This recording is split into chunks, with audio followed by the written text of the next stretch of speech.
जय हिंद। कैसे आप लोग? I hope you all are doing great और आपकी पढ़ाई अच्छी चल रही है।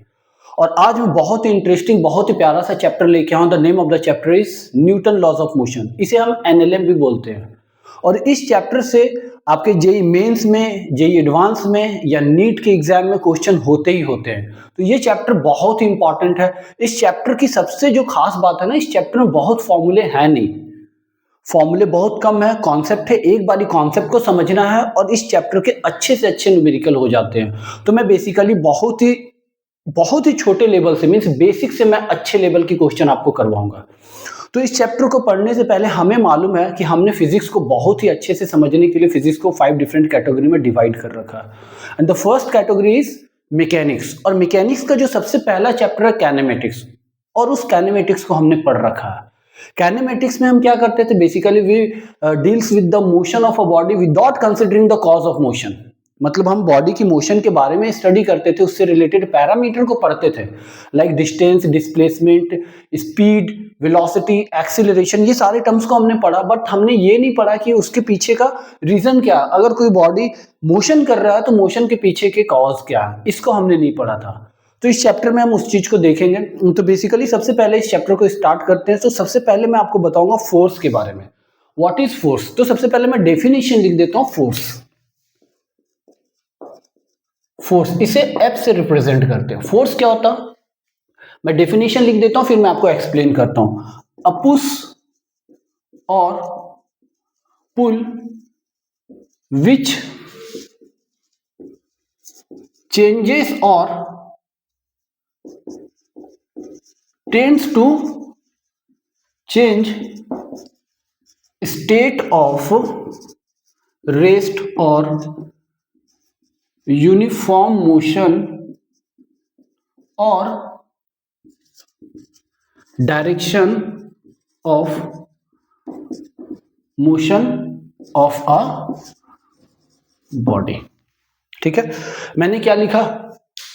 A push और pull which changes or tends to change state of rest और uniform motion और direction of motion of a body।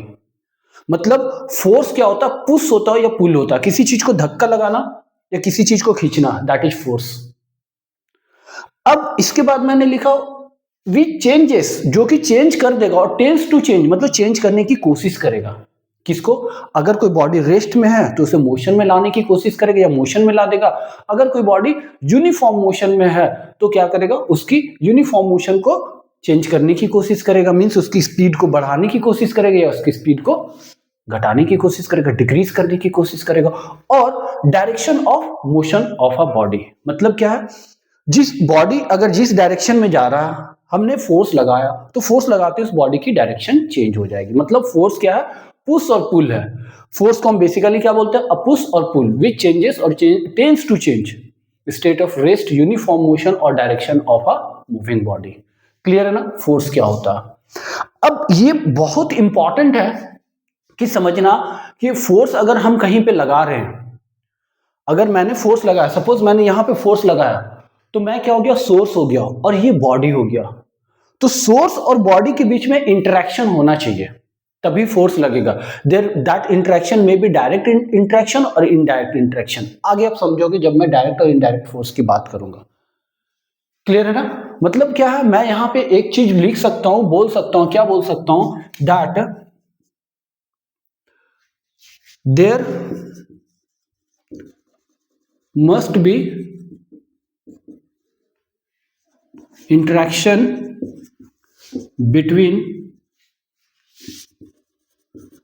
Source and body या one body and another body. मतलब एक बॉडी और दूसरे बॉडी के बीच में इंटरेक्शन होना जरूरी है, तभी फोर्स लगेगा, अदरवाइज नहीं लगेगा। एक और चीज आपने पढ़ रखा था जब कैनेमेटिक्स आप पढ़े थे, तो कैनेमेटिक्स में आपने देखा था, क्या देखा था वहां पे कि डिस्टेंस और डिस्प्लेसमेंट में हम स्केलर और वेक्टर क्वांटिटी को बोलते हैं। Distance is a scalar quantity and displacement is a vector quantity. मतलब force is a physical quantity. तो फोर्स भी फिजिकल क्वांटिटी को हमने 2 कैटेगरी में डिवाइड कर रखा, वेक्टर और स्केलर। तो फोर्स कैसा क्वांटिटी है? तो यहां पे आप लिख सकते हो force is a vector quantity. कैसा क्वांटिटी है?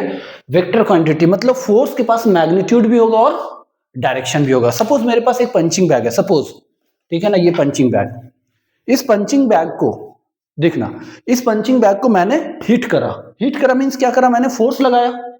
तो फोर्स लगाया तो एक particular amount of magnitude of force लगाया, कितना जोर से मारा, दैट इज द मैग्नीट्यूड। और देखो मैं किधर हिट कर रहा हूं, नेगेटिव जेड डायरेक्शन में, this is negative Z direction, है ना। दिस इज एक्स एक्सिस, अगर मैं बात करूं एक्सिस आपको क्लियर होंगे ही होंगे, this is x axis positive और इधर negative, this is y axis positive और जेड एक्सिस कौन सा होता है, जो आपकी तरफ आता है, दैट इज पॉजिटिव, और अंदर की तरफ जाता है वो नेगेटिव। तो मैंने किधर फोर्स लगाया, अंदर की तरफ, कितना जोर से मारा, दैट इज मैग्नीट्यूड, और किस डायरेक्शन में लगा वो आपकी डायरेक्शन हो गई। तो मैं force is a vector quantity है और इसकी मैं लिख सकता हूं क्या, फोर्स वेक्टोरिकली रिप्रेजेंट कर दिया, इसकी मैग्नीट्यूड हो गई। और अभी जो मैंने फोर्स लगाया था अंदर की तरफ, तो अंदर की तरफ को हम क्या लिखते हैं, माइनस के कैप। तो ये आपका हो गया वेक्टर क्वांटिटी। और वेक्टर को किस तरीके से रिप्रेजेंट करते हैं ये आपने देख लिया। क्लियर है मेरी बात। तो फोर्स के बारे में हमने देख लिया, फोर्स की डेफिनेशन को देख लिया। Force, there must be interaction between source and body, मतलब दो बॉडी के बीच में इंटरेक्शन होना चाहिए तभी फोर्स एक्ट करेगा। और थर्ड मैंने बोला क्या, that force is a vector quantity. अब ये तो बात हो गई, जब हम किसी फिजिकल क्वांटिटी की बात करते हैं तो उसकी यूनिट की बात करते हैं, है ना। अगर आपने किसी फिजिकल क्वांटिटी को मेजर करा, जैसे अभी अब मैंने बोला क्या, फोर्स मैंने लगाया, पंचिंग बैग को हीट करा, तो कितने मैग्नीट्यूड से हीट करा, ठीक है, उसकी हम मेजरमेंट करते हो तो उसकी यूनिट भी होती है ना। जैसे आप बोलते हो ना कि किसी कपड़े की लेंथ या इसकी लेंथ को मेजर करें तो बोलते हो ना दिस इज 15 सेंटीमीटर, 20 सेंटीमीटर, है ना, यूनिट की बात करते हो, बोलते हो ना। आप अपनी हाइट की मेजर करते हो तो 1.5 मीटर, इस तरीके से मीटर, सेंटीमीटर, तो यूनिट की बात करते हैं। Same as it is force की भी हम यूनिट की बात करेंगे। तो यूनिट ऑफ फोर्स ये कहां से आया, आप धीरे धीरे आगे देखते जाओगे ना, चीजों को समझ जाओगे कि कैसे हमने लिखा। तो सबसे पहला यूनिट होता है एसआई यूनिट। क्या होता है, एसआई यूनिट। तो एसआई यूनिट ऑफ फोर्स होता है दैट इज न्यूटन, ठीक है ना। वो क्या होता है, SI unit of force is Newton, जिसे हम एन से लिखते हैं, है ना। फोर्स के बारे में न्यूटन ने बताया था, तो उनको ऑनर देने के लिए उनकी नाम का यूज करते सो दैट कि हम भूल ना जाए उन्हें, न्यूटन। एसआई यूनिट न्यूटन हो गया। सेकेंड, दैट इज छोटी सी यूनिट की बात करते हैं, जो छोटा यूनिट होता है सीजीएस यूनिट की बात करते हैं। तो सीजीएस यूनिट क्या होता है, इसका डाइन होता है। क्या होता है, डाइन, मीन्स बड़े यूनिट न्यूटन हो गया एसआई यूनिट, और छोटा यूनिट दैट सीजीएस यूनिट में हम इसे क्या बोलते हैं, डाइन बोलते हैं। अब हमें मालूम है there is a relation between SI unit और न्यूटन और CGS unit, means there is a relation between SI unit that is Newton और सीजीएस यूनिट डाइन, इन दोनों के बीच में रिलेशन होता है। वो रिलेशन याद रखना है, relation between Newton and dyne. वो क्या होता है, 1 Newton is equal to 10⁵ dyne. Clear है ना। और एक तीसरा यूनिट जो हम जनरली यूज करते हैं या देखोगे क्वेश्चन में आपको मिलेगा, दैट इज केजीएफ, ठीक है, किलोग्राम फोर्स, है ना, किलोग्राम फोर्स, केजीएफ। तो ये केजीएफ किलोग्राम ऑफ फोर्स होता क्या है, ये होता the force of attraction due to earth on 1 kg mass is called kilogram force, ठीक है ना। मैं 1 kgf की बात कर रहा हूं, ठीक है ना। अगर मेरे पास 1 kg का कोई मास है, उसको अर्थ ने पुल करा, अर्थ ने उसके ऊपर फोर्स लगाया, तो जितना फोर्स वो अर्थ ने 1 kg के ऊपर लगाया, that force is called KGF. मतलब मैं लिख सकता हूं the force of attraction due to earth on, मैं 1 kgf की बात कर रहा हूं, मैं यहां पे लिख दूं 1 kgf on 1 kg mass is called 1 kgf, ठीक है ना। तो मैं यहां पे क्या लिख सकता हूं, 1 kgf is equal to 1 kg, mass 1 kg हो गया, और g की वैल्यू कितनी होती है, 9.81, और ये आपका न्यूटन हो गया। मींस मैं इसे बोल सकता हूं, क्या बोल सकता हूं, 1 kgf is equal to 9.81 Newton. Sometimes आपको मालूम है कि ये कैलकुलेशन को इजी करने के लिए हम g की वैल्यू 10 भी ले लेते हैं। g what is g? Acceleration due to gravity. तो 1 kgf को हम कभी कभी ऐसा भी लिखते हैं दैट इज 10 न्यूटन। तो आप घबराना नहीं, ये 9.81 एग्जैक्ट है, बट हम कैलकुलेशन को इजी करने के लिए हम g की value, acceleration due to gravity की वैल्यू हम 10 ले लेते हैं, तो वो हम 1 kgf इक्वल टू 10 न्यूटन लिख सकते हैं। ठीक है, तो ये बेसिक का मैंने आपको बताया।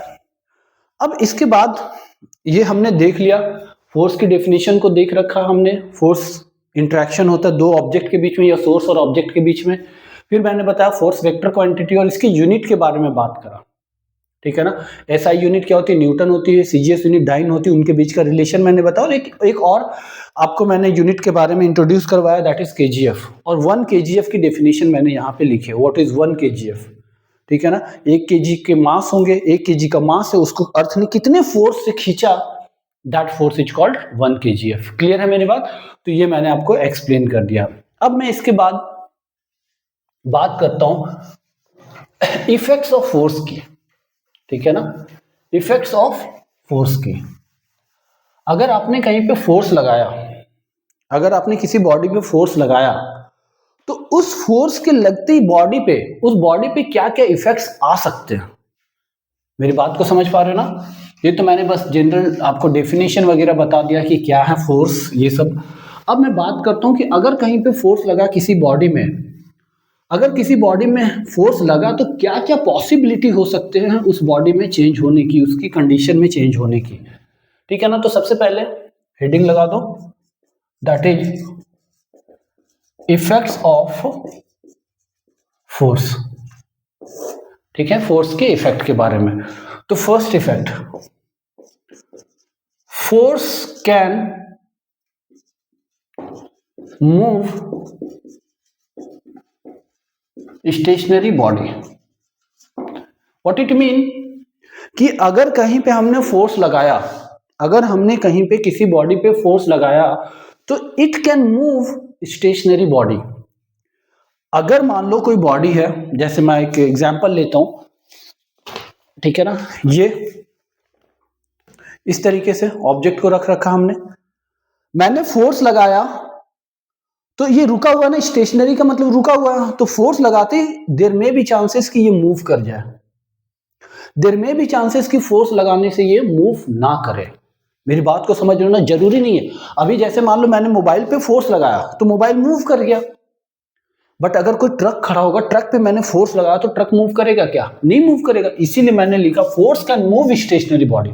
फोर्स मूव कर सकता है स्टेशनरी बॉडी को। देयर में भी चांसेस कि वो मूव करे या नहीं मूव करे, वो डिपेंड करेगा कि कितने मैग्नीट्यूड का फोर्स लगा। Second, force can stop moving body, है ना। कोई भी मूविंग बॉडी है, फोर्स लगा वो रुक जाएगा। जैसे कोई बच्चा दौड़ता हुआ आ रहा, आपने पकड़ लिया, ठीक है ना, वो दौड़ता हुआ आ रहा था, मतलब वो क्या था? मूविंग बॉडी था, आपने फोर्स लगा पकड़ लिया तो वो रुक गया। अब ये तो आपने रोक दिया। अब मान लो कोई ट्रक आ रहा, अब सर यार मरोगे, हाँ ट्रक आ रहा है, अब पकड़ो, कैन स्टॉप, है ना, कैन स्टॉप। समझ रहे हो मेरी बात को कि वो फोर्स इनफ है या नहीं है, तभी वो बॉडी रोकेगी। ठीक है ना। अब देखो थर्ड, फोर्स कैन इंक्रीज और decrease speed of moving body. इसका मतलब क्या हुआ कि अगर कोई बॉडी है मूव कर रहा, ठीक है ना, जैसे कोई गाड़ी चल रहा, आपने उस पर फोर्स लगाया, पुश किया तो वो गाड़ी की स्पीड बढ़ गई। अगर कोई गाड़ी सामने से आ रहा, आपने उसे रोकने की कोशिश करा, ठीक है ना, सामने से उधर से आ रहा, आपने सामने से फोर्स लगा दिया उल्टे डायरेक्शन ऑफ मोशन में, तो क्या होगा? उसकी स्पीड धीरे धीरे कम होगी। जैसे होता ना घर पे, हम घर में क्या करते हैं, अपने दरवाजे से जब गाड़ी को नीचे लाते हैं तो हम क्या करते हैं, सामने से फोर्स लगा के उसको धीरे धीरे लाने की कोशिश करते हैं। तो हमने क्या करा, उसकी स्पीड को कम कर दिया। अगर हम उसी डायरेक्शन में पुश कर दे तो क्या होगा? स्पीड बढ़ जाएगा। फोर्थ, क्लियर है मेरी बात? Force can change direction of moving body. कोई भी बॉडी है, उस पर फोर्स लगाओ, उसकी डायरेक्शन चेंज हो जाएगी। जैसे फुटबॉल सामने से आ रहा था, मैंने किक करा, फोर्स लगाया, फुटबॉल की डायरेक्शन चेंज हो गई, तो फोर्स की वजह से चेंज हो गई। देयर में भी चांसेस की चेंज ना, बड़ा सा चट्टान आ रहा है, अब लगाओ फोर्स, आया सामने से, फोर्स लगाओ, देखो उसकी डायरेक्शन चेंज नहीं होगी।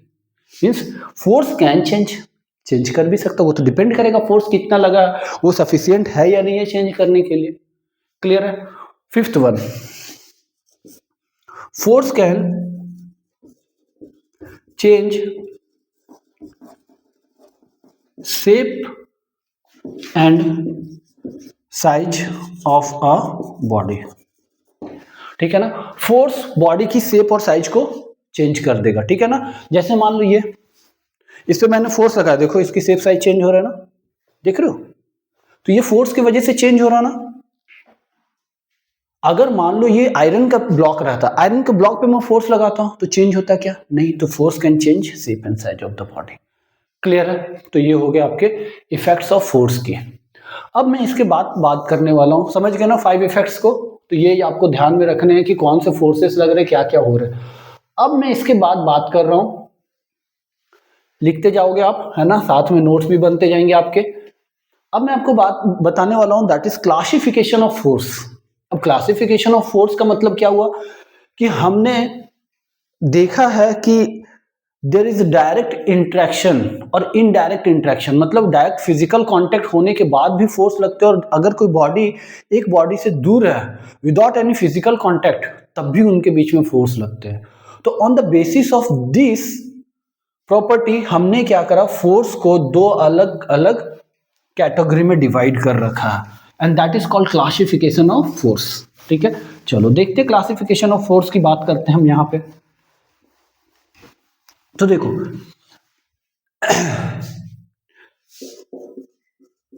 क्लासिफिकेशन ऑफ फोर्स, फोर्स की क्लासिफिकेशन की बात करते हैं। ठीक है ना, तो the first one is contact force. ठीक है ना, कांटेक्ट फोर्स क्या होता है? When two bodies are in direct contact, then force acting between them is called contact force। मतलब अगर दो बॉडी आपस में डायरेक्ट कांटेक्ट में है तो उनके बीच में जो फोर्स लगेगा वो कांटेक्ट फोर्स हो जाएगा, है ना। अब देखते हैं, अब ये कांटेक्ट फोर्स भी हमारे पास बहुत सारे हैं, तो हम सबसे पहले उन सारे फोर्सेस को पढ़ते हैं, कांटेक्ट फोर्स को। ठीक है ना, तो सबसे पहला कांटेक्ट फोर्स की अगर बात करें, द फर्स्ट कांटेक्ट फोर्स। ठीक है, अभी मैं कांटेक्ट फोर्स की बात कर रहा हूं, इसके बाद मैं नॉन कांटेक्ट फोर्स की बात करूंगा। पहला कांटेक्ट फोर्स, और कांटेक्ट फोर्स के अंदर कौन कौन से फोर्सेस आते हैं? तो सबसे पहला आता मस्कुलर फोर्स। मस्कुलर फोर्स, अब ये मस्कुलर फोर्स है क्या, है ना? Muscular force, the force exerted due to muscles, है ना। मसल्स के वजह से जो फोर्स लगे उसे क्या बोलेंगे? Muscular force. जैसे कोई ऑब्जेक्ट यहां पे रखा हुआ है, इस तरीके से कोई सरफेस पे हमने यहां पे फोर्स लगाया, पुश करा उसको, तो ये क्या हो गया? Muscular force. इसके बीच में क्या हो गया? अगर कोई कार है यहाँ पे, मैंने उस पर पुश करा, मीन्स मेरे हाथ और कार के बॉडी में क्या हो गया? डायरेक्ट कांटेक्ट हो गया, और मेरे मसल्स की वजह से उसके ऊपर फोर्स लग रहा है, that is the muscular force. Clear है मेरी बात? अब सेकेंड फोर्स की बात करते हैं। द सेकेंड फोर्स इज, आपने फ्रिक्शन का नाम तो सुना ही होगा, है ना, and the second force is friction. देखो फ्रिक्शन, आप ये भी देखा होगा, फ्रिक्शन, जब हम फ्रिक्शन की बात करते हैं तो उसके एडवांटेज भी होते हैं, डिसएडवांटेज भी होते हैं, है ना। और इस फ्रिक्शन को हम इस चैप्टर में देखेंगे, बहुत ही अच्छे से देखेंगे इस चैप्टर को। सबसे पहले हम जब पढ़ेंगे ना, तो बिना फ्रिक्शन के पढ़ेंगे, मतलब हम सारे केसेस लेंगे without considering the friction, ideal case होगा वो, है ना, जहां पे हम फ्रिक्शन जीरो मानेंगे, बट जनरल लाइफ में ये होता नहीं है, बट आइडियल कंडीशन होगा जिसमें हम फ्रिक्शन को जीरो मान के करेंगे। देन आफ्टर दैट हम क्या करेंगे कि फ्रिक्शन को पढ़ेंगे और फिर हम न्यूमेरिकल में फ्रिक्शन को इंट्रोड्यूस करेंगे। क्लियर है मेरी बात? तो इसलिए फ्रिक्शन बहुत इंपॉर्टेंट होता है। सेकेंड दैट इज फ्रिक्शन और फ्रिक्शनल फोर्स। ठीक है, फ्रिक्शनल फोर्स होता क्या? तो ये कांटेक्ट फोर्स होता है, समझना पहले फिर मैं डेफिनेशन लिख दूंगा। ये कोई बॉडी है, कोई सरफेस पे रखा हुआ है, ऐसा सरफेस पे, या दो बॉडी है, चलो ए और बी। अब मैंने क्या करा, इस बॉडी को इधर फोर्स लगा के मूव करना स्टार्ट करा, है ना, इस बॉडी को इधर फोर्स लगा के मूव करना स्टार्ट करा। तो ये फोर्स लगा के इधर मूव करना स्टार्ट करा ना, तो इसके सरफेस पे, फर्स्ट बॉडी के सरफेस पे क्या होगा, अपोजिट डायरेक्शन में एक parallel to this contact surface एक फ्रिक्शन फोर्स एक्ट करेगा, अपोज करेगा, उसके मोशन को अपोज करेगा, और ये हमेशा कांटेक्ट सरफेस के पैरेलल में लगता है। Means when two bodies are in contact, opposing force act between the contact surface, that is frictional force, that is friction. Means whenever there is a relative motion, whenever there is a relative motion or chance of relative motion, the opposing force act on the contact surface, that is called friction. ठीक है ना? तो मैं friction की definition क्या लिख सकता हूं, when two bodies are in relative motion, the force act to oppose the relative motion, that force called friction. ठीक है ना? जब दो बॉडी रिलेटिव मोशन में होंगे तो उनके रिलेटिव मोशन को जो अपोज करेगा force, that force is called friction.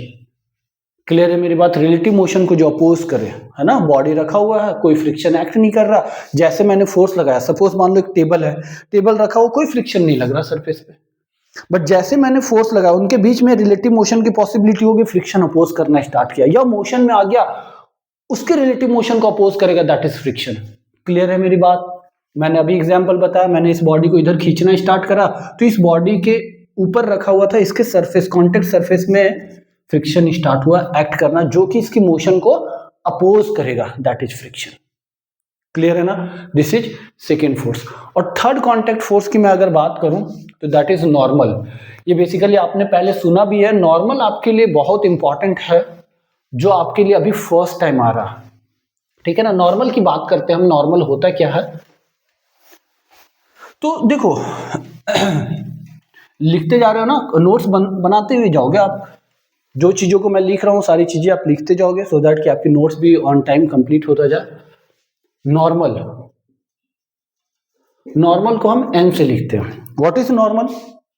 चलो ठीक है, देखते हैं। नॉर्मल क्या होता ना, जैसे कोई भी बॉडी, ठीक है, कोई भी बॉडी को किसी भी सरफेस के ऊपर या किसी दूसरे बॉडी के ऊपर रख दिया जाए, है ना, मैंने क्या किया, एक ब्लॉक लिया, ब्लॉक को एक सरफेस के ऊपर रख दिया, तो सरफेस क्या करेगा, उसे गिरने दिया क्या? नहीं। क्यों गिरने नहीं दिया? क्योंकि जितना नीचे फोर्स लग रहा था सरफेस ने, उतना ऊपर फोर्स लगा के उसे क्या कर दिया, रोक दिया। मींस ये हुआ कि सरफेस क्या किया, फोर्स लगाया। तो अगर कोई बॉडी किसी सरफेस, किसी दूसरे बॉडी के सरफेस के कांटेक्ट में आ जाए, तो वहां पे जो फोर्स लगेगा, that force is called normal. Means देखो समझो, ये एक बॉडी जिसका ये सरफेस है, मैंने इस मोबाइल को रखा, तो ये बॉडी जैसे ही सरफेस पे आया, सरफेस मोबाइल के ऊपर क्या करना स्टार्ट किया, एक फोर्स लगाना स्टार्ट किया, that force is called normal. ठीक है ना? तो मैं यहां पे क्या बोल सकता हूं कि नॉर्मल एक सपोर्टिंग फोर्स है। नॉर्मल क्या है? एक सपोर्टिंग फोर्स है, जो सरफेस लगाता है किसी बॉडी में, when that body come in contact with that surface. तो मैं लिख सकता हूं यहां, normal is force which applied by surface और एक्सर्टेड बाई सरफेस है ना, अप्लाइड या एक्सर्टेड लिखो, एक्सर्टेड लिखो तो ज्यादा अच्छा होगा।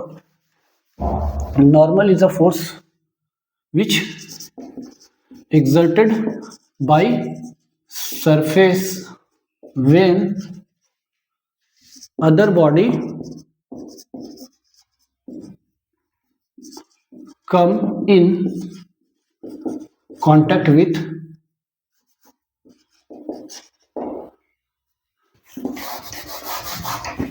that surface। ठीक है ना, मान लो ये कोई बॉडी है, इसका ये सरफेस है, ठीक है ना, इस सरफेस के ऊपर मैंने क्या किया, इस बॉडी को ऐसे करके रख दिया, तो ये सरफेस के ऊपर है, तो सरफेस जो फोर्स लगाएगा this is called normal. Clear है ना, मेरी बात समझ रहे हो ना, ये सरफेस जो फोर्स लगाएगा ये क्या हो जाएगा, नॉर्मल होगा। मतलब नॉर्मल हमेशा याद रखना कि कॉन्टेक्ट सरफेस जो लगाता है वो नॉर्मल जो एक्ट करता है वो कॉन्टेक्ट सरफेस से बॉडी की तरफ होता है, कॉन्टेक्ट सरफेस से बॉडी की तरफ होता है ना। अगर मैं इसको थोड़ा सा सेपरेट करके बनाऊं तो ये कुछ ऐसा बनेगा, ये कॉन्टेक्ट सरफेस ने इस बॉडी की तरफ लगाया। क्लियर है ना, कॉन्टेक्ट सरफेस ने, जो कॉन्टेक्ट होगा तभी लगेगा ये। मेरी बात समझ पा रहे हो ना, बॉडी की तरफ लगा। And the second thing is कि जो नॉर्मल फोर्स होता है ना, always perpendicular to the surface. ये जो सरफेस है ना, ये सरफेस से हमेशा क्या होगा, नॉर्मल परपेंडिकुलर ही लगेगा, हमेशा परपेंडिकुलर होगा। अगर मान लो मैंने सरफेस कुछ ऐसा बना दिया और ब्लॉक को ऐसा रख दिया एक बॉडी को, तो नॉर्मल हमेशा याद रखना इस सरफेस से परपेंडिकुलर लगेगा। कुछ नहीं समझ आता, आप क्या करना, अपनी फिंगर में पेन को ऐसे फंसाना, देखो सरफेस ऐसे बना है, इधर लग रहा, सरफेस मैंने ऐसा बनाया, देखो इधर लग रहा ना। मेरी बात को समझो, डायरेक्शन खुद पे खुद आ जाएगा, बस इस पेन को परपेंडिकुलर फंसाना और सरफेस पे रख देना, नॉर्मल आपको बता देगा किस डायरेक्शन में लग रहा है। हमेशा याद रखना, नॉर्मल हमेशा सरफेस के परपेंडिकुलर होता है। क्लियर है, चलो ये तो नॉर्मल की बात हो गई। दिस इज थर्ड फोर्स है ना, थर्ड या आप बोल सकते हो इसे, यहां पे मैंने इसको ए बी सी से लिखा। अब मैं फोर्थ फोर्स की बात करता हूं, ठीक है ना। अच्छा, आप जब इलेक्ट्रोमैग्नेट के बारे में पढ़ोगे ना, इलेक्ट्रोमैग्नेटिज्म जब 12th में पढ़ोगे ना, तो पता लगेगा कि ये एक्चुअली जो फोर्स लग रहा ना, उसका रीजन है, आप जो पढ़ोगे रीजन दैट इज इलेक्ट्रोमैग्नेटिज्म में पढ़ोगे, ठीक है ना। अभी इसके रीजन को हमें देखना नहीं है, बट मैंने बता दिया कि कॉन्टेक्ट सरफेस है, सरफेस किसी, जब कोई बॉडी उस सरफेस के कॉन्टेक्ट में आएगा तो उसके ऊपर फोर्स लगेगा, दैट इज कॉल्ड नॉर्मल। ठीक है, अब इसके बाद एक मैं और फोर्स की जिक्र करता हूं, बात करता हूं, इंट्रोड्यूस करता हूं, एंड दैट इज टेंशन। ठीक है, देखना समझना टेंशन क्या है। टेंशन वो टेंशन नहीं कि जब आप पढ़ाई नहीं कर रहे हो, रिजल्ट नहीं आ रहा तो आपको टेंशन हो रहा, वो टेंशन नहीं, ठीक है ना। टेंशन जिसे हम टी से लिखेंगे, या टेंसाइल फोर्स भी बोला जाता है इसे, टेंशन। ठीक है ना, टेंशन का मतलब क्या होता है ना कि जब हम किसी रोप को पुल करें, उसके मॉलिक्यूल के बीच में जो फोर्स लगेगा, ठीक है ना, वो हम क्या बोलते हैं, टेंशन बोलते हैं। तो टेंशन अलोंग द स्ट्रिंग होगा, जैसे मान लो रोप या स्ट्रिंग है, मेरे पास ये रोप है, ठीक है, इसकी दो मॉलिक्यूल की अगर मैं बात करूं, दो मॉलिक्यूल ऐसा बना देता हूं, देखो एक मॉलिक्यूल आपको दिख रहा होगा, मैंने अभी जस्ट बनाया, ये दूसरा मॉलिक्यूल,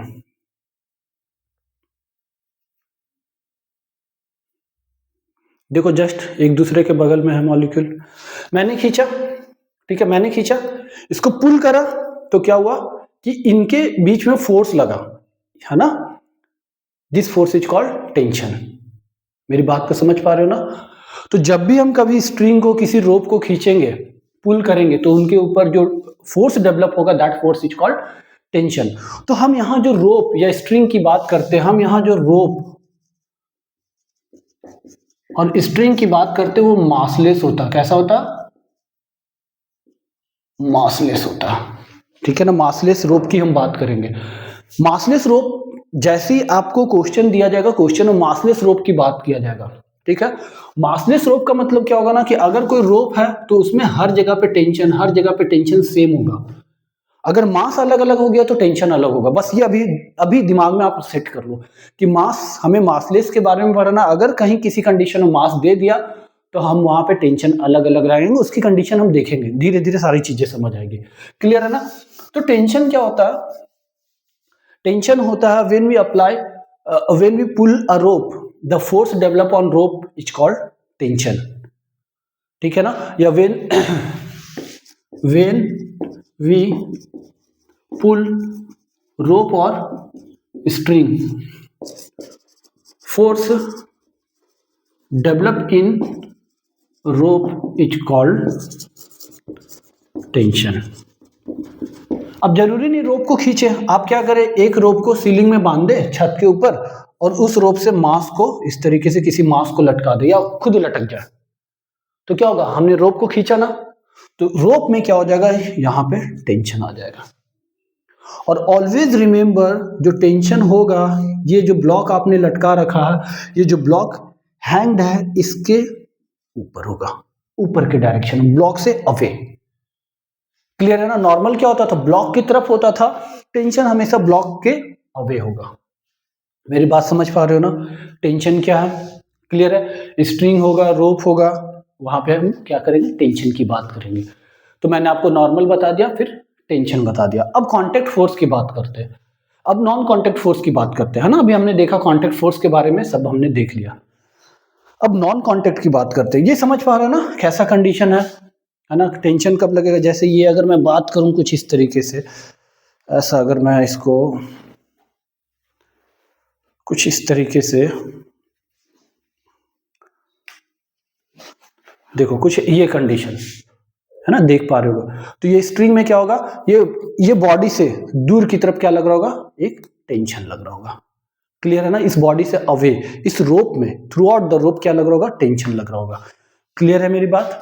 और मैंने बोला कि मासलेस स्ट्रिंग होगा, मासलेस रोप होगा, तो टेंशन थ्रू आउट, सारे रोप में जो यहाँ टेंशन वही यहाँ होगा, वही यहाँ होगा, वही यहाँ होगा, हर जगह पे टेंशन सेम होगा। जो यहाँ टेंशन वो यहाँ, हर जगह पे टेंशन सेम। मासलेस, ध्यान रखना, मासलेस की बात होगी तब।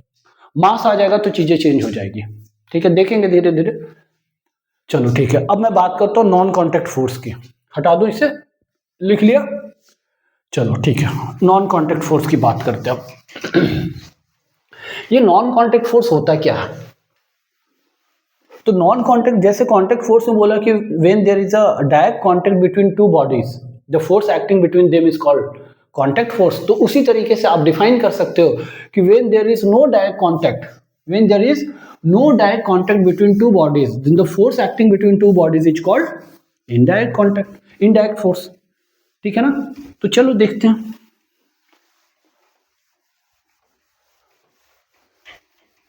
देखो, मैंने क्या बोला? Non contact force. Second is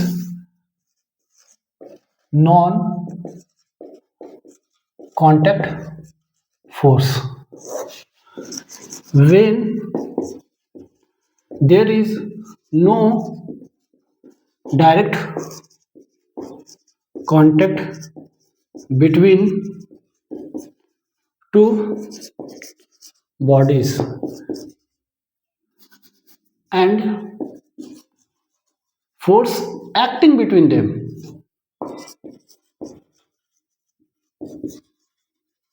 is called non contact force. उसे क्या बोलेंगे? नॉन कॉन्टैक्ट फोर्स बोलेंगे। जब कोई बॉडी में डायरेक्ट कॉन्टैक्ट नहीं है और उनके बीच में फोर्स लग रहा, तब हम क्या बोलेंगे? Non contact force. Direct contact नहीं है।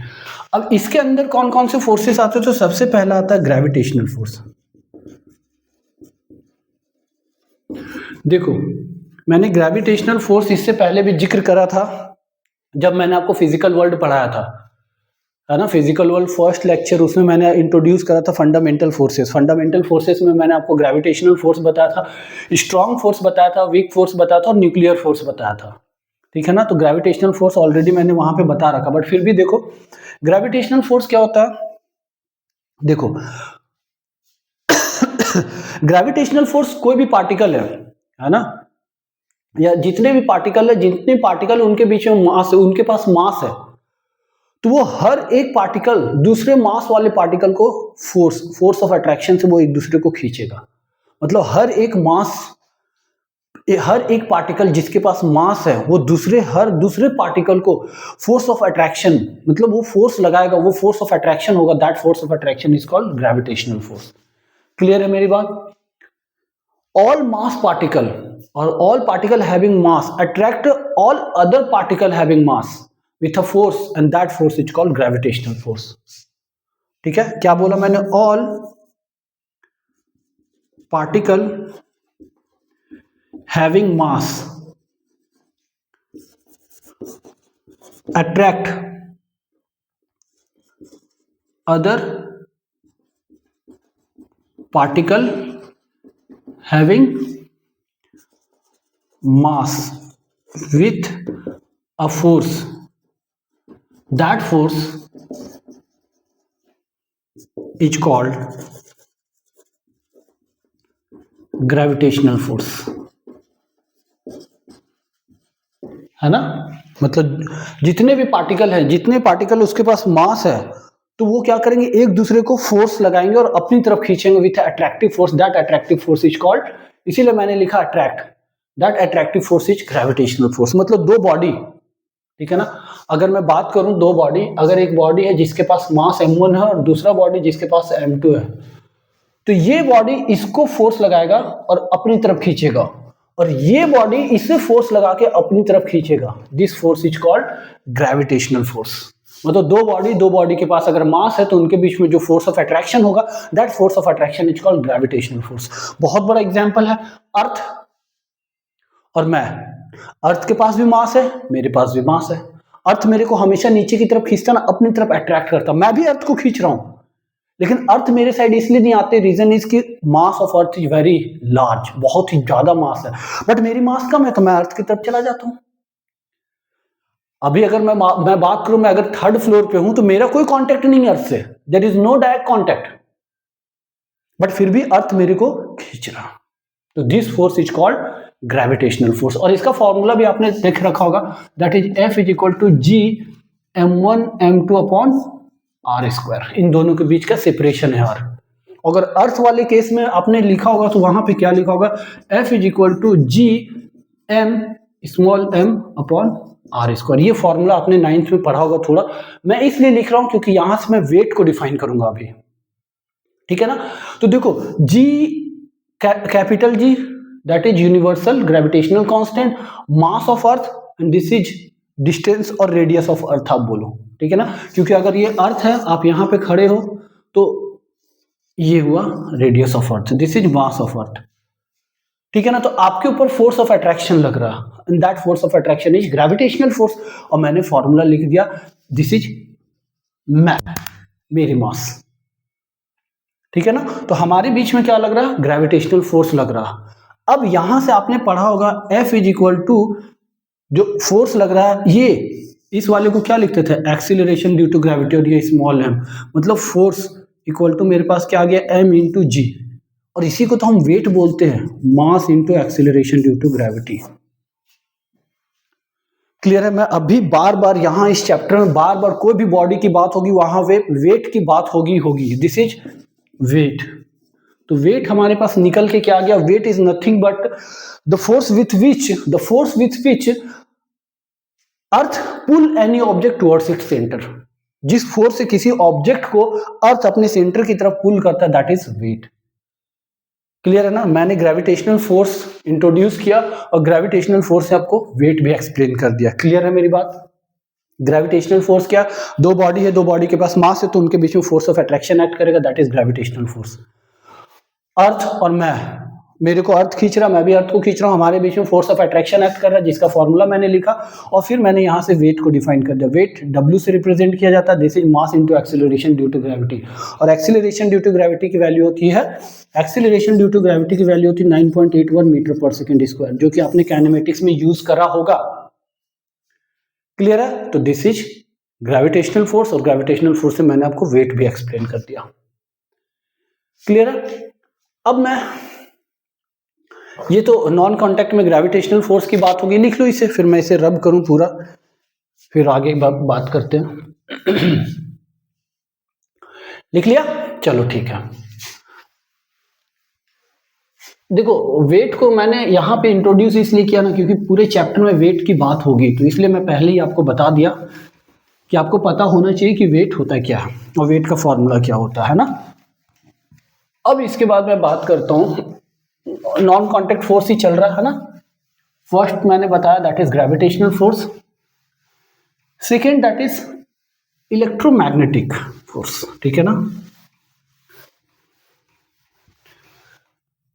देखो इलेक्ट्रोमैग्नेटिक फोर्स की अगर मैं बात कर रहा हूं तो आप ये अभी तक जितने फोर्सेस की बात करा वो आप अभी 11th में पढ़ोगे, बट जो अभी जो मैं नॉन कांटेक्ट फोर्स में जो अभी इंट्रोड्यूस करने जा रहा हूं ना, इसे आप पढ़ोगे 12th में, है ना। इसे कहाँ पढ़ोगे आप?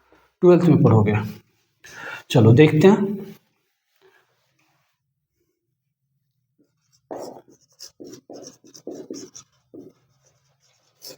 इलेक्ट्रोमैग्नेटिक फोर्स, इसको बेसिकली दो अलग अलग पार्ट में मैं एक्सप्लेन करता हूं जो कि इसके अंदर ही आते हैं, दैट इज इलेक्ट्रोस्टैटिक फोर्स और सेकेंड इज मैग्नेटिक फोर्स, ठीक है ना। इलेक्ट्रोस्टैटिक फोर्स क्या होता है? जितने भी चार्ज पार्टिकल है वो दूसरे चार्ज पार्टिकल के ऊपर फोर्स लगाएंगे, that force is called electrostatic force, ठीक है ना। मैंने क्या बोला कि each charge particle exert force on another charge particle, that is called electrostatic force. तो मैं यहां पे लिख सकता हूं each particle exert force on other particle due to property of charge, ठीक है ना। ये आपका इलेक्ट्रोस्टैटिक फोर्स है, क्लियर है। सपोज मान लो प्रोटॉन और इलेक्ट्रॉन, इनके बीच में कैसा फोर्स होगा? अट्रैक्टिव फोर्स, वो एक दूसरे को अट्रैक्ट करेंगे, this force is called electrostatic force. दो चार्ज पार्टिकल प्रोटॉन हो गए, वो एक दूसरे को क्या करेंगे? रिपेल करेंगे, दैट इज इलेक्ट्रोस्टैटिक फोर्स। मतलब दो चार्ज पार्टिकल वो अट्रैक्टिव फोर्स भी लगा सकते हैं या रिपल्सिव फोर्स भी लगा सकते हैं, क्लियर है मेरी बात। दो सेम नेचर के होंगे, रिपल्सिव होगा, अपोजिट नेचर के होंगे, अट्रैक्ट होगा, तो इनके बीच में जरूरी नहीं है कि वो पास पास हो। जैसे आप एक्सपेरिमेंट करते हो ना, हेयर को कॉम्ब में रब करते हो, फिर पीस ऑफ पेपर को अट्रैक्ट करते हो, किससे? चार्ज पार्टिकल की वजह से ही अट्रैक्शन होती है। तो जरूरी नहीं है कि कॉम्ब और पीस ऑफ पेपर एक दूसरे के कांटेक्ट में हो तभी चार्ज फोर्स लगेगा, दूर दूर रहते तब भी लगता है, that's why this is non contact force. Magnetic force क्या होता? तो force exerted by magnet on other magnet or on magnetic material is called magnetic force। मतलब कोई मैग्नेट है ना, कोई मैग्नेट है, वो दूसरे मैग्नेट को अट्रैक्ट करता या रिपेल करता, तो जरूरी नहीं दोनों मैग्नेट कांटेक्ट में तभी करे, वो दूर में भी करता। क्यों करता? क्योंकि अगर एक मैग्नेट है ये नॉर्थ पोल या साउथ पोल, तो इसके आसपास इसकी फील्ड होती है, उस फील्ड में दूसरा मैग्नेट आ गया तो वो उसको क्या करेगा? अट्रैक्ट करेगा या रिपेल करेगा। और मैग्नेटिक मटेरियल जैसे होते हैं ना आयरन, निकल, कोबाल्ट, वो सब अगर कोई आ जाए, आयरन के नेल आ जाए तो वो क्या करेगा? उसको अट्रैक्ट कर लेगा। तो ये कांटेक्ट में नहीं भी है फिर भी ये फोर्स एक्ट कर रहा है, that's why this is under non contact force, clear है। तो ये सारे मैंने डील करा आपको नॉन कांटेक्ट फोर्स के बारे में। चलो अब मैं इस चैप्टर को और आगे बढ़ाता हूं। तो बेसिकली न्यूटन ने 3 लॉ दिए थे, अब हमें उस लॉ के बारे में पढ़ना है। तो एक एक करके, अभी तो मैंने सिर्फ आपको इंट्रोडक्शन बताया सो दैट कि इन सारी चीज को हम यूज करेंगे इस चैप्टर के अंदर। अब मैं कभी बोल दूं नॉर्मल के बारे में तो आप समझ जाना कि नॉर्मल कब लगेगा, कहाँ लगेगा और सरफेस के परपेंडिकुलर लगेगा। मैं कभी वेट की बात कर दूं तो वेट का फॉर्मूला हो जाएगा that is mass into acceleration due to gravity, और ऑलवेज रिमेंबर वेट हमेशा वर्टिकली डाउनवर्ड लगता है, तो ये सारी चीजें आप यहाँ से देख के समझ के बता सकते हो, इसलिए मैंने बताया। अब हम बात करते हैं laws of Newton laws of motion की। एक एक करके न्यूटन लॉज ऑफ मोशन को स्टडी करेंगे। ये ऑल्दो हमने पढ़ रखा है स्टैंडर्ड 9th में, ठीक है ना, बट यहाँ पे हम मैथमेटिकल अप्रोच देखेंगे। इसे मैं रब कर रहा हूं, बात करते हैं एक एक करके। देखो न्यूटन लॉज ऑफ मोशन, ठीक है ना, तो न्यूटन ने 3 लॉ दिए थे, तो 1 बाय 1 हम सारे लॉज को देखते हैं, है ना, और उस लॉ को समझते पढ़ते हैं।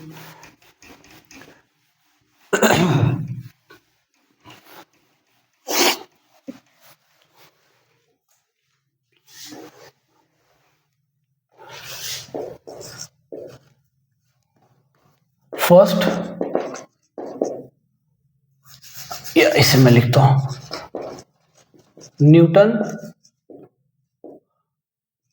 फर्स्ट लॉ ऑफ मोशन, ठीक है, Newton first law of motion. तो न्यूटन के फर्स्ट लॉ में क्या बोला गया था कि कोई भी बॉडी अगर रेस्ट में है तो रेस्ट में ही रहना चाहेगा। कोई भी बॉडी अगर रेस्ट में है तो वो रेस्ट में ही रहना चाहेगा। कोई भी बॉडी अगर यूनिफॉर्म मोशन में है, कोई भी बॉडी कैसा यूनिफॉर्म मोशन में है तो वो यूनिफॉर्म मोशन में ही रहना चाहेगा। और कोई भी बॉडी जिस डायरेक्शन में जा रहा हो उसी डायरेक्शन में ही रहना चाहेगा जब तक उसके ऊपर कोई फोर्स ना लगे। अगर फोर्स लग गया तो बॉडी क्या करेगा, उसे अपोज करेगा और ट्राई करेगा कि हम उसी चीज को, उसी मोशन को हम कंटिन्यू करें।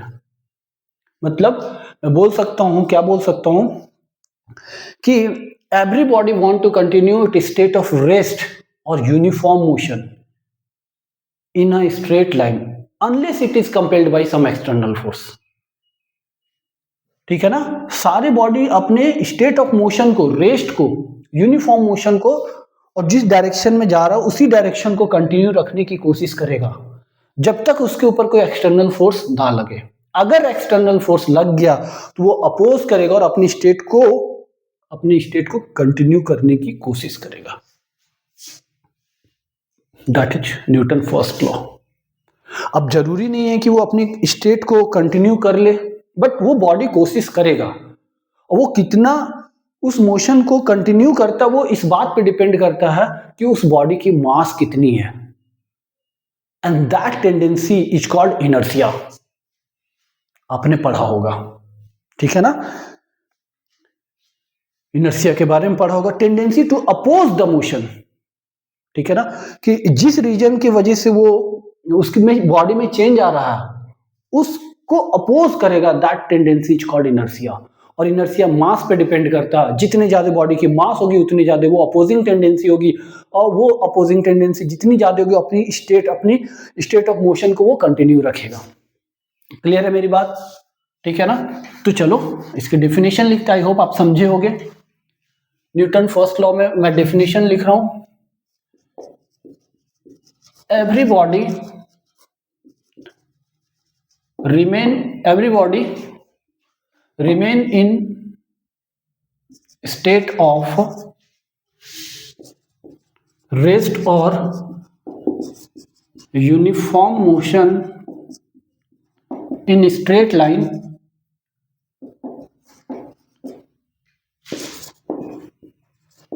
unless it is compelled by some external force, ठीक है ना, कि सारे बॉडी, जितने बॉडी है वो अपने बॉडी की जो कंडीशन है रेस्ट की या यूनिफॉर्म मोशन की उसको वो कंटिन्यू रखना चाहता है जब तक उसके ऊपर कोई एक्सटर्नल फोर्स ना लगे। लगा तो बॉडी अपोज करेगा और कंटिन्यू रखने की कोशिश करेगा। तो जो अपोज कर रहा है, जो अपोजिंग टेंडेंसी है, दैट इज कॉल्ड इनर्शिया, ठीक है, दैट इज कॉल्ड इनर्शिया। तो इस न्यूटन फर्स्ट लॉ को लॉज ऑफ इनर्शिया भी बोलते हैं, ठीक है ना। इनर्शिया क्या होता है? Tendency to oppose any change ठीक है ना, कि अगर कोई बॉडी अगर रेस्ट में है तो रेस्ट में ही रहना चाहेगा, आपने उसको फोर्स लगा के मोशन में लाने की कोशिश करा, वो बॉडी उसी रेस्ट में रहने के लिए जो अपोज कर रहा है, जैसे मान लो कोई कार है, कार को मैंने पुश करा, मैंने मोशन में लाने की कोशिश करा, लेकिन कार वो रेस्ट में रहना चाह रहा, उसके लिए क्या कर रहा, मेरे ऊपर अपोज कर रहा, मेरे फोर्स जो मैं फोर्स लगा रहा हूं उसके उल्टे फोर्स लगा के वो अपोज कर रहा, that opposing force and that opposing is called inertia. और वो किसके वजह से हो रहा, उसकी मास की वजह से हो रहा। और इनर्शिया के 3 टाइप होते हैं, ठीक है ना। लॉ अगर मैं बात करूं types of inertia,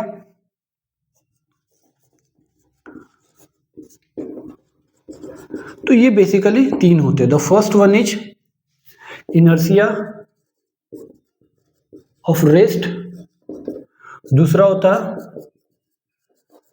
inertia of motion, और तीसरा क्या होता है, इनर्शिया ऑफ डायरेक्शन। ठीक है, देखो इसे बहुत डिटेल में पढ़ना नहीं, इसीलिए मैंने टर्म्स को सिर्फ इंट्रोड्यूस करा, है ना।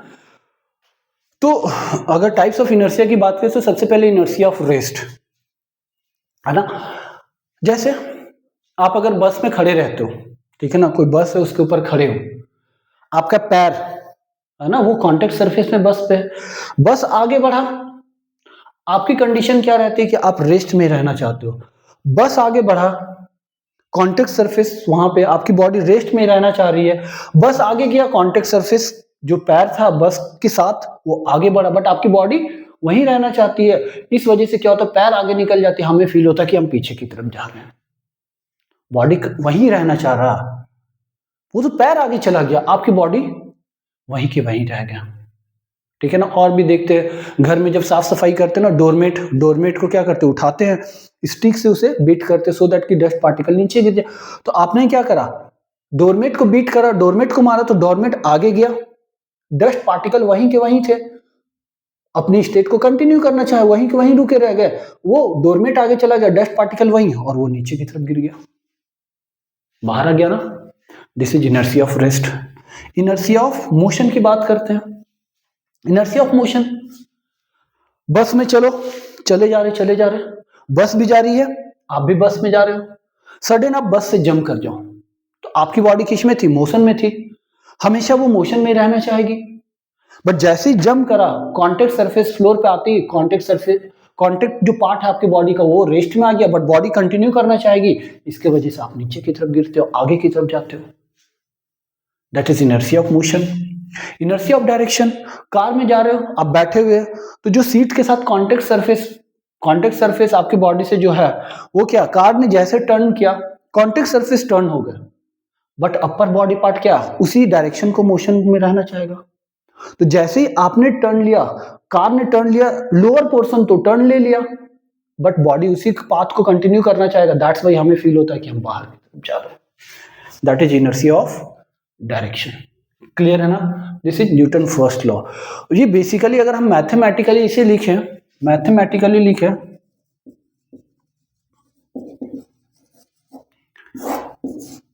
नेट फोर्स क्या होना चाहिए, 0 होना चाहिए। बॉडी के ऊपर मैथमेटिकली मैं लिख दिया कि जब बॉडी के ऊपर क्या होगा, नेट फोर्स 0 होगा, तो ये सारा कंडीशन सेटिस्फाइड होंगे। अगर बॉडी रेस्ट पे है, जैसे देख लो, मान लो मैं बात करूं, मैं भी रेस्ट पे हूं, मेरे इधर 10 न्यूटन लगा, इधर भी 10 न्यूटन लगा, मैं रेस्ट में ही रहूंगा। यूनिफॉर्म मोशन, अगर मैं 5 मीटर पर सेकंड से जा रहा था, मेरे इधर भी 10 न्यूटन लगा, इधर भी 10 न्यूटन लगा, तो मेरे क्या यूनिफॉर्म मोशन ही रहेंगे, 5 मीटर पर सेकंड से मैं जाता ही रहूंगा। मेरी बात को समझ पा रहे हो ना। अगर मैं सीधा जा रहा हूं, इधर से मेरे को किसी ने खींचा 10 न्यूटन से, इधर भी मेरे को किसी ने खींचा 10 न्यूटन से, तो मैं सीधा जाता रहूंगा। मीन्स अगर बॉडी पे नेट फोर्स 0 है, that is the condition of Newton first law. ये मैथमेटिकली हम यूज करेंगे, जब न्यूमेरिकल सॉल्व करेंगे तो हम नेट फोर्स बॉडी के 0 कर देंगे, that is the condition of Newton first law. Clear है। सेकेंड लॉ, इसे लिख लो, सेकेंड लॉ थोड़ा सा लंबा जाएगा तो मेरे को, या लिखते हैं, चलो आई होप साथ में आप लिखते जा रहे हो, है ना। न्यूटन्स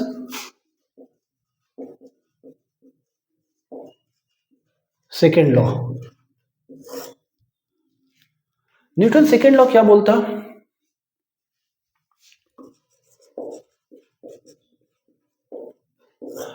तो देखो न्यूटन सेकेंड लॉ को पढ़ने से पहले हमें एक टर्म को समझना होता है, and that term is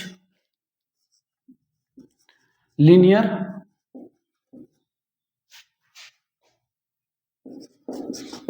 momentum, जिसे हम P से रिप्रेजेंट करेंगे. It is a vector quantity.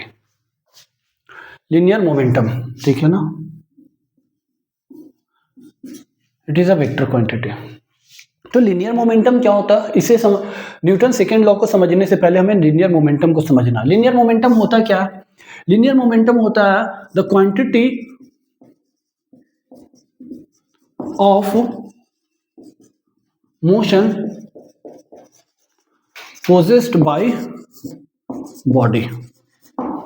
ठीक है ना, कोई भी बॉडी अगर मोशन में है तो कितनी क्वांटिटी ऑफ मोशन वो बॉडी पोज कर रहा है उसके पास है, that is called linear momentum. And it is product of mass and velocity. ये मास और वेलोसिटी का क्या है? प्रोडक्ट है. It is vector quantity. तो इसका फॉर्मूला मैं क्या लिख दूं? That is P is equal to M, और इसकी SI यूनिट क्या होगी? That is kg metre per second. Clear है? तो ये लीनियर मोमेंटम आपको आई होप समझ आ गया होगा कि कोई बॉडी है, जैसे मान लो मैं एक क्वेश्चन बना दूं, 2 kg की बॉडी है और वो 5 मीटर पर सेकेंड से जा रहा है, तो इसके पास मोमेंटम कितनी होगी? Linear momentum that is mass into velocity. तो mass is 2, velocity is 5, this is 10 kg metre per second. Clear है? That is the linear momentum. चलो अब न्यूटन सेकेंड लॉ का डेफिनेशन देखते हैं. न्यूटन सेकेंड लॉ क्या बोलता है? Rate of change of linear momentum, मतलब किसी बॉडी का टाइम के साथ जो लीनियर मोमेंटम में चेंज आएगा, the rate of change of linear momentum is directly proportional to applied external force on that body. हमने कितना बॉडी पे एक्सटर्नल फोर्स लगाया, जितना ज्यादा हम एक्सटर्नल फोर्स लगाएंगे उस बॉडी का लीनियर मोमेंटम टाइम के साथ उतना चेंज होगा. क्लियर है? मैंने क्या बोला? मैंने बोला rate of change of linear momentum, rate of change of linear momentum of a body is directly proportional to applied external force on that body. ठीक है ना? मैंने क्या बोला? मैंने बोला rate of change of linear momentum is directly proportional to applied force on that body. ठीक है, देखो rate of change of linear momentum of a body is directly proportional to applied external force on that body. ठीक है ना? मतलब किसी भी body का जो टाइम के साथ मोमेंटम में चेंज आएगा वो किसके प्रोपोर्शनल होगा? अप्लाइड फोर्स के प्रोपोर्शनल होगा. हम जितना ज्यादा एक्सटर्नल अप्लाइड फोर्स है ना, हम जितना ज्यादा किसी बॉडी में फोर्स लगाएंगे उतना ज्यादा क्या होगा? उसके लीनियर मोमेंटम में चेंज आएगा टाइम के साथ. यही है न्यूटन का सेकंड लॉ. प्रोपोर्शनैलिटी साइन हटेगी तो क्या लिख सकते हैं? This is some constant dp by dt, है ना, और कांस्टेंट की वैल्यू 1, तो रख दो यहां पे F is equal to dp by dt. Clear है? This is Newton second law. इसे लिख लो, इसे मैं रब करूंगा. इसको और भी मैं एक और फॉर्मूला हम डिराइव करते हैं. आपने जो पढ़ा ना, force is equal to mass into acceleration, वहां तक हम चलते हैं. हटाओ. तो देखो अब अभी हमने क्या देखा था? Momentum is mass into velocity. ठीक है, तो उसके टर्म में हम देखते हैं.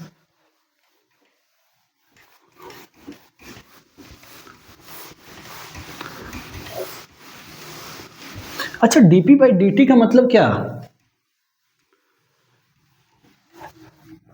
मोमेंटम में टाइम के साथ चेंज आना, और किसी भी चीज में टाइम के साथ चेंज आता means that is the differentiation. तो मोमेंटम का मतलब क्या है, द डिफरेंशिएशन, है ना, समझ रहे हो ना, टाइम के साथ चेंज आ रहा है। तो मैं यहां से क्या लिख सकता हूं, F is equal to dp by dt, ये लिखा जा सकता ना। वेक्टर फॉर्म में लिखना चाहते हो तो हमेशा वेक्टर फॉर्म में लिख दो, कोई दिक्कत। मैं इसे क्या लिख सकता हूं, F is equal to d by dt, और p की जगह क्या लिखा जा सकता है, m भी। अभी मैंने लिखा था linear momentum is product of mass into velocity. अब यहां से समझना, मुझे डिफरेंशिएट करना है इस मास और वेलोसिटी को विथ टाइम। तो मेरे को तो मालूम ही नहीं है ना कि ये कौन सा कांस्टेंट है, कौन सा वेरिएबल है। अब देखो, दो कंडीशन हो सकते हैं। अगर मैं बोलूं कि कोई कार है जो कि 1000 kg का है और 5 मीटर पर सेकंड से जा रहा, ठीक है ना, या टाइम के साथ उसकी वेलोसिटी कम हो रही है। जैसे मान लो एक्सीलरेट करके हमने छोड़ दिया, टाइम के साथ उसकी वेलोसिटी धीरे धीरे कम हो रही है, तो वेलोसिटी वेरिएबल हो गया, मास कांस्टेंट है 1000 kg का ही है, तो मास को बाहर ले लिया। बट अगर मैं बोल दूं कहीं पे वेलोसिटी कांस्टेंट है, ठीक है, और मास वेरिएबल है, तो यहां पे ये तो नहीं है ना कि कोई भी कुछ भी गिवन है, तो हम क्या करेंगे, इसे डिफरेंशिएट करेंगे विथ प्रोडक्ट रूल। तो प्रोडक्ट रूल में हम इसे क्या लिख सकते हैं, this is mass dv by dt plus v first function differentiation of second function plus second function differentiation of first function. ये आ गया आपका मोस्ट जनरलाइज्ड फॉर्म। अब इसमें कंडीशन लगाओ, जैसे रॉकेट की प्रोपल्सन में क्या होता है कि हम वेलोसिटी को रिलेटिव वेलोसिटी लेते हैं, वहां वेलोसिटी कांस्टेंट लेते हैं, तो हम क्या करते हैं, इसको कांस्टेंट ले लेते हैं, और मास फ्यूल जैसे जैसे बर्न होगा मास वेरिएबल हो गया, मास कम होते जाएंगे तो वेरिएबल का टर्म आ गया, तो ये वाला क्या हो जाता है, differentiation of any variable quantities, ये वेरिएबल वेलोसिटी हो गया, और मास मैंने क्या बोला आपको कि जैसे हम बात करते हैं ना रॉकेट की प्रोपल्सन की, तो जब रॉकेट प्रोपेल करता है तो उसकी मास क्या होती है, टाइम के साथ चेंज होता है, मतलब मास वेरिएबल हो गया। तो मास की हम क्या करेंगे, मास वेरिएबल हो गया ना, तो मास को हम डिफरेंशिएट करेंगे और उसकी वेलोसिटी रिलेटिव वेलोसिटी के टर्म में हम वहां बात करते हैं, तो ये वेलोसिटी आ गया, तो हम वहां पे ये डिफरेंशिएट करेंगे। अगर मैं बोल दिया कि कार का मास मैंने फिक्स कर दिया, या किसी बॉडी का मास हमने फिक्स कर दिया, तो फिक्स कर दिया मतलब कांस्टेंट हो गया, मास कांस्टेंट हो गया, तो कांस्टेंट की डिफरेंशिएशन क्या होती है, जीरो, मतलब ये वाला टर्म क्या हो जाएगा, जीरो होगा। तो हम जनरली जब बात करेंगे, जनरली या नॉर्मल कंडीशन में हम जब बात करते हैं ना, तो मास को क्या रखते हैं, कांस्टेंट होता है। तो मास कांस्टेंट हो गया ना, तो dm बाई dt क्या हो जाएगा, जीरो हो जाएगा, मतलब ये टर्म जीरो हो जाएगा, तो हमारे पास क्या आ जाएगा, this is m dv by dt आ जाएगा। Rate of change of velocity, rate of change of velocity is what, acceleration. तो मैं यहां से क्या लिख सकता हूं, this is mass into acceleration. Clear है। तो मेरे पास क्या क्या फॉर्मूला मिल गया, देख लो। मैंने बोला आपको कि मास वेरिएबल भी हो सकते हैं, मास कांस्टेंट भी हो सकता है। तो जो जनरली मैक्सिमम केसेस में हम देखते हैं मास को कांस्टेंट रख के चलते, तो मास को कांस्टेंट रख के चलते, तो ये वाला टर्म क्या हो गया, जीरो हो गया। तो हमारे पास सिर्फ और सिर्फ क्या बच गया, that is force is equal to product of mass and rate of change of velocity. और rate of change of velocity is nothing but acceleration. तो हमारे पास फॉर्मूला क्या आ गया, force is equal to mass into acceleration. Clear है मेरी बात, ए is what,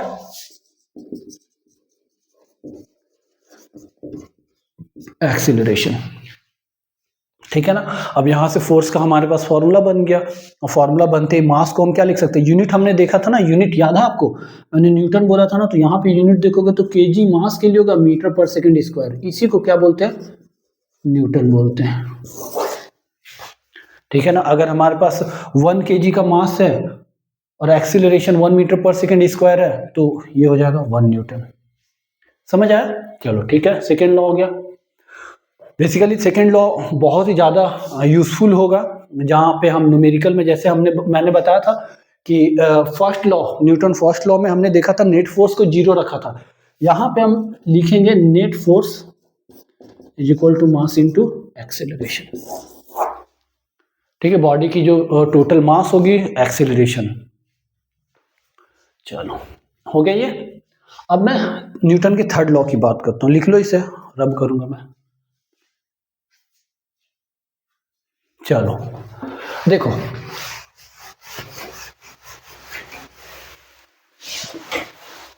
Newton third law, ये बेसिकली बहुत ही कॉमन होता है, सबको इसकी डेफिनेशन याद भी होते हैं, ठीक है ना, सबको इसकी डेफिनेशन याद होता है ना, होता ही है। कोई भी पूछे न्यूटन थर्ड लॉ तो तुरंत बोल देते हैं every action has equal and opposite reaction. हाँ सर यही तो आता है हमें। Newton third law of motion, ठीक है, स्टेटमेंट लिख दो, every action has equal and opposite reaction, है ना, every action has equal and opposite reaction, यही तो याद है सर, और तो कुछ याद ही नहीं है। चलो ठीक है, देखो every action has equal and opposite reaction, इसको समझते हैं क्या है न्यूटन का थर्ड लॉ। ये बेसिकली आप, मैं जैसे चल रहा हूं ना, तो मैंने क्या करा, पीछे पैर से पीछे अर्थ को पुल करा, ठीक है ना, अर्थ को पुश करा, ठीक है, मैंने क्या करा, अर्थ को पुश करा, अर्थ ने मेरे को उतना ही फोर्स लगा के पुश करा। जो अब देखो क्या होगा कि मैं अर्थ को पुश करूं तो अर्थ की मूवमेंट, मोशन तो हो नहीं सकता, मेरी मास कम है, ठीक है, तो मेरा मोशन हो गया। सेम उसी तरीके से स्विमिंग करते हैं, स्विमिंग में भी क्या करते हैं, हम हाथ को इस तरीके से वाटर पे मारते हैं, है ना, तो हमने लगाया एक्शन, वाटर ने लगाया हमारे ऊपर रिएक्शन, तो हमारा स्विमिंग करना पॉसिबल हो गया। क्लियर है ना मेरी बात? These are the few example जो कि मैंने एक्शन और रिएक्शन का दिया। तो देखो सपोज मान लो मैं अर्थ ले लेता हूं, ये अर्थ, और यहां पे किसी बॉडी को ले लिया, ठीक है ना, तो बॉडी के ऊपर अर्थ फोर्स लगाएगा and that is called weight, that is mg। मेरी बात को समझ रहे हो ना, मतलब कोई भी बॉडी है कहीं पे भी है तो उसके ऊपर mg लगेगा, क्यों, क्योंकि अर्थ उसको खींच रहा with a force of attraction, that is called weight, weight लग रहा। चलो ठीक है, अब ये बॉडी इस कांटेक्ट सरफेस पे, अर्थ के कांटेक्ट सरफेस पे, तो अर्थ के कांटेक्ट सरफेस पे आते ही इस बॉडी को मैं थोड़ा अलग अलग करके बना रहा हूं। वेट तो इस, वेट किसका, वेट किसके ऊपर लग रहा है, उस मास के ऊपर लग रहा, उस मास के ऊपर लग रहा, लेकिन ये जो मास है अर्थ ने इसके ऊपर क्या लगा दिया, अर्थ ने, अर्थ के सरफेस ने इसके ऊपर लगा दिया नॉर्मल। अब देखो अर्थ के कांटेक्ट सरफेस पे जाते ही क्या लगा, अर्थ के कांटेक्ट सरफेस ने, जैसे मैं खड़ा हूं अर्थ पे, तो अर्थ के कांटेक्ट सरफेस पे जाते ही अर्थ के कांटेक्ट सरफेस ने मेरे ऊपर लगा दिया नॉर्मल, लेकिन मैं भी तो अर्थ के कांटेक्ट में हूं, अरे मैं भी तो अर्थ के कांटेक्ट में हूं, तो मैं भी क्या करूंगा, अर्थ के ऊपर लगाऊंगा नॉर्मल, एंड दिस इज मेरे सरफेस, वो लगाएगा इधर नॉर्मल। क्लियर है? This is action and reaction. Action और रिएक्शन इंस्टेंटली एक्ट करते हैं एक ही टाइम पे, और वो दो अलग अलग बॉडी में एक्ट करते हैं। क्लियर है मेरी बात? एक्शन और रिएक्शन। मैंने लगाया फोर्स इस व्हाइट बोर्ड पे, तो मैंने फोर्स लगाया, कांटेक्ट फोर्स लगा ना, वो फोर्स हो गया एक्शन, और व्हाइट बोर्ड ने मेरे ऊपर जो लगाया that is reaction.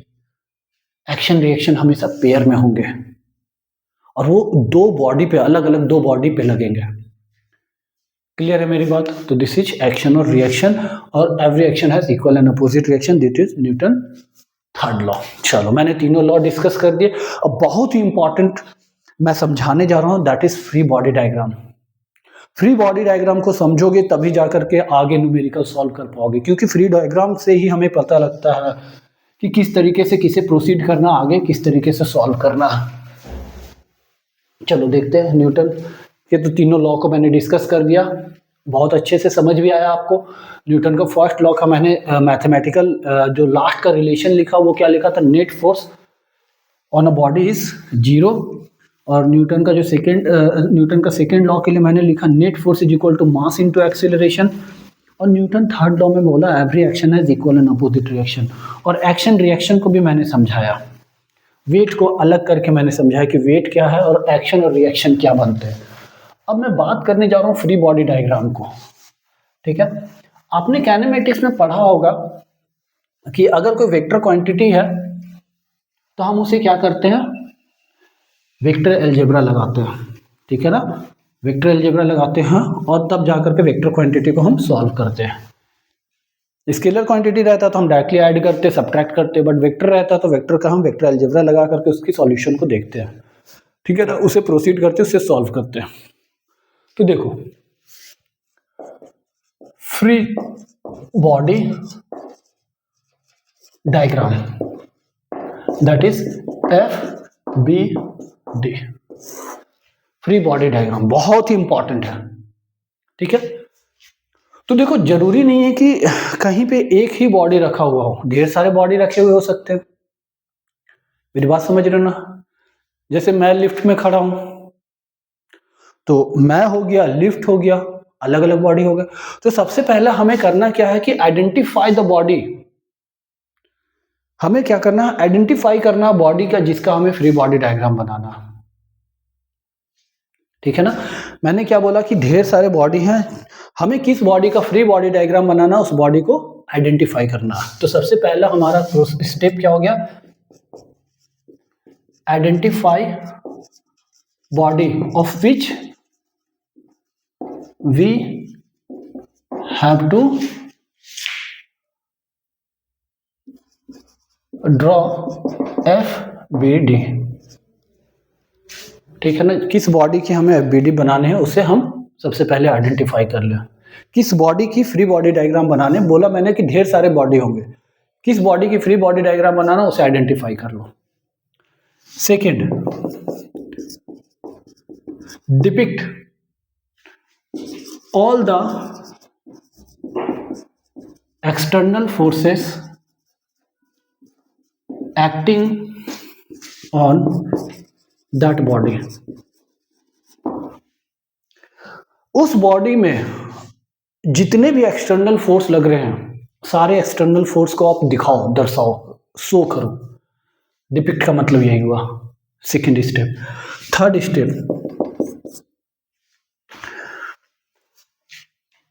If all the forces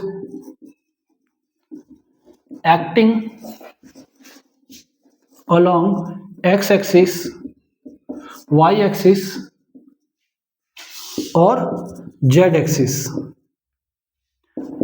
then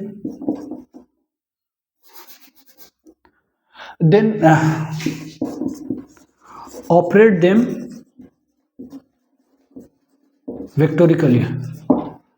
अगर वो है वैसा तो उसे क्या करो, वेक्टोरिकली ऑपरेट करो, ठीक है ना, मतलब वेक्टर अलजेब्रा उस पर लगाओ। अगर जितने भी फोर्सेस अगर एक्स एक्सिस या वाई एक्सिस या जेड एक्सिस में एक्ट कर रहे हो उनको ऑपरेट करो, मतलब उनको ऐड करो, सब्ट्रैक्ट करो, जो भी करना वेक्टोरिकली उसे ऐड या सब्ट्रैक्ट कर दो, ठीक है। Fourth, if the forces are not acting along x axis, y axis or z axis, then take their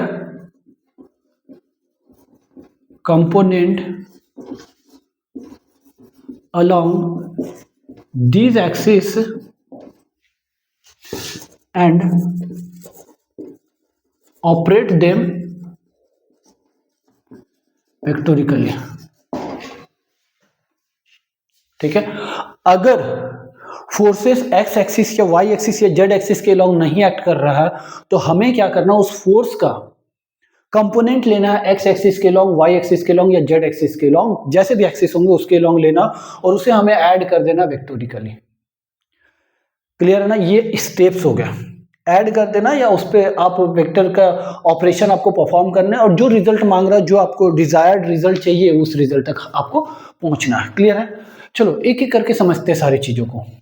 देखो सपोज मान लो मेरे पास कुछ ऐसा करके ये बॉडी है, मास m है, ठीक है ना, और मान लो मेरे पास कुछ एक बॉडी ऐसा है, मैंने इसको ऐसे करके क्या करा ना, ऐसे करके लगा रखा, ठीक है। या पहले एक के लिए ही बात करते हैं। तो हमें किसकी बॉडी, एक फ्री बॉडी डायग्राम बनाना, अभी एक बॉडी दे रखा तो एक का ही बनाएंगे। अगर मान लो ऐसा कुछ रहता, इस तरीके से एक बॉडी m1 रहता और दूसरा बॉडी M2 रहता, ऐसा करके रहता। तो हम दोनों बॉडी के लिए अलग अलग फ्री बॉडी डायग्राम बनाते, तो पहले इसके लिए बनाते फिर इसके लिए बनाते। इसीलिए मैंने लिख रखा है यहाँ पे identify body of which we have to draw free body diagram. हमें किस बॉडी की फ्री बॉडी डायग्राम बनाना, तो दो बॉडी, तो एक बार इसको लेंगे एक बार इसको लेंगे, वही आइडेंटिफाई करने की बात करा था मैंने। चलो मेरे पास एक बॉडी है तो मेरे को इसकी फ्री बॉडी डायग्राम बनानी M है। अब मैंने क्या बोला, depict all the external forces acting on the body. अब देखो ये बॉडी है, मास है, मतलब इसका वेट होगा नीचे की तरफ, दैट इज mg, और ये किसी सरफेस पे रखा हुआ है, तो सरफेस इसके ऊपर, इस बॉडी के ऊपर क्या लगाएगा, एक नॉर्मल लगाएगा। तो देखो ये y एक्सिस के अलोंग एक्ट कर रहा है, तो मैंने क्या बोला कि if all the forces acting along x axis, y axis या z axis, then operate them vectorically. ये देखो दोनों फोर्सेस y एक्सिस के अलोंग ही लग रहे हैं, तो मतलब मेरे को कंपोनेंट वगैरह ये लास्ट स्टेप पे जाने की नीड नहीं है। इनको हमें क्या करना, वेक्टोरिकली ऐड करना या सब्ट्रैक्ट करना, जो भी करना, ठीक है ना, वो हम देखेंगे आगे। ये हो गई एक, मैंने यहां तक बताया। अब देखो समझना, धीरे धीरे समझना सारी चीजों को, ठीक है। अभी मैंने इसका बता दिया, इसका बता दिया, और ये अब एक एक करके आते सारे कंडीशन पे। अब देखो मान लो मेरे पास ये एक बॉडी है, ठीक है ना, मान लेते ये 2 kg का बॉडी है, ये 2 kg का बॉडी, और इधर फोर्स लग रहा है 10 न्यूटन का। मेरे को बताना कि नॉर्मल कितना एक्ट कर रहा है और एक्सीलरेशन कितना एक्ट कर रहा है, समझना, ठीक है ना। तो नॉर्मल कितना एक्ट कर रहा है और एक्सीलरेशन कितना एक्ट कर रहा है, तो मैं क्या बोलूं, मैं सबसे पहले इसकी सॉल्यूशन में जाऊंगा, फ्री बॉडी डायग्राम बनाऊंगा। 2 kg का है तो नीचे वेट एक्ट कर रहा होगा, वो कितना होगा, mg, दैट इज 2 इंटू जी को मैंने 10 ले लिया, ये कितना गया 20 न्यूटन। वेट कितना हो गया 20 न्यूटन। अब हमें मालूम है कि ये बॉडी सरफेस पे है, तो सरफेस भी इसके ऊपर फोर्स लगा रहा होगा, वो क्या हो रहा होगा, नॉर्मल हो रहा होगा। क्लियर है मेरी बात। अब आप देखो यहां पे अगर देखा जाए तो 10 न्यूटन का जो फोर्स लग रहा है वो उस बॉडी को इस डायरेक्शन में फोर्स लगा के खींच रहा होगा, लेकिन उसको बैलेंस करने वाला इधर कोई फोर्स ही नहीं है। बट y एक्सिस में देखो, y एक्सिस में क्या, वेट नीचे लग रहा है, सरफेस ने नॉर्मल लगाया। मेरी बात को समझ पा रहे हो, मतलब मैं क्या कर सकता हूं, net force in y direction को 0 कर देता हूं। तो नेट फोर्स देखो, नॉर्मल ऊपर की तरफ लग रहा, तो ऊपर की तरफ वाले को क्या लेते हो, पॉजिटिव लेते हो, तो नॉर्मल को पॉजिटिव ले लिया। वेट नीचे लग रहा तो this is negative and this is 0। y axis में यही हुआ ना, ऊपर की तरफ पॉजिटिव फोर्स लगा और नीचे की तरफ नेगेटिव फोर्स लगा, ये लगा दिया मैंने। तो यहां से मेरे को मिल गया नॉर्मल इक्वल टू 20 न्यूटन। अब यही चीज को मैं करूं, अब इस चीज को मैं क्या लिख सकता हूं, यहां पे इस डायरेक्शन में देखो नेट फोर्स 0 हो ही नहीं सकता। क्यों नहीं हो सकता, क्योंकि एक 10 न्यूटन का फोर्स लग रहा है, तो F मास इंटू एक्सीलरेशन हो जाएगा। नॉर्मल मेरे को पता लग गया, तो मास कितना है, this is of 2 kg, acceleration मेरे को निकालना, और फोर्स कितना लग रहा है, नेट फोर्स 10 लग रहा है, तो एक्सीलरेशन इज इक्वल टू क्या हो गया, 5 metre per second square. Clear है मेरी बात, ठीक है ना।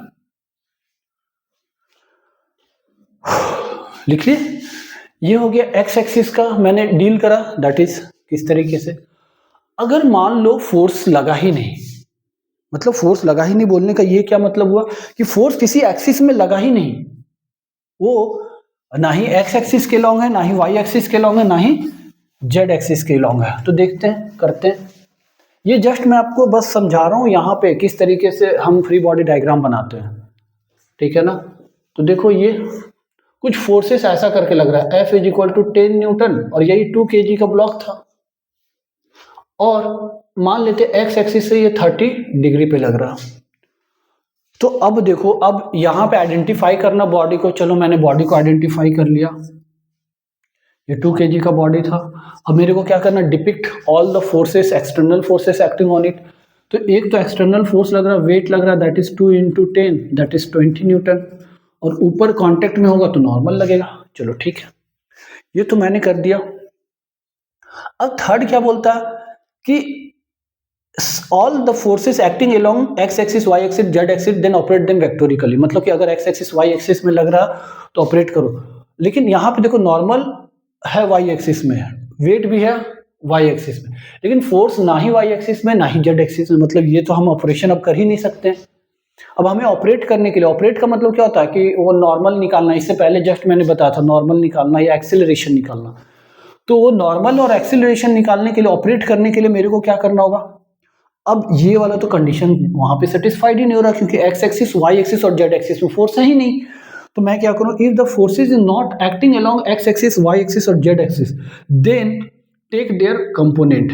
उनके अब हमें क्या करने हैं? कंपोनेंट लेने along axis and operate them along axis. तो अब देखो, और फिर वेक्टोरिकली ऑपरेट करना मेरे को। तो ये मेरे को मालूम है फोर्स है, और इस एक्स एक्सिस के साथ ये एंगल बना रहा, तो ये फोर्स का कौन सा कंपोनेंट आ जाएगा? Force F cos 30 degree. तो ये एफ की वैल्यू कितनी दे रखा है? 10 कॉस 30 कितना होता है? √3/2 which is equal to 5√3 Newton.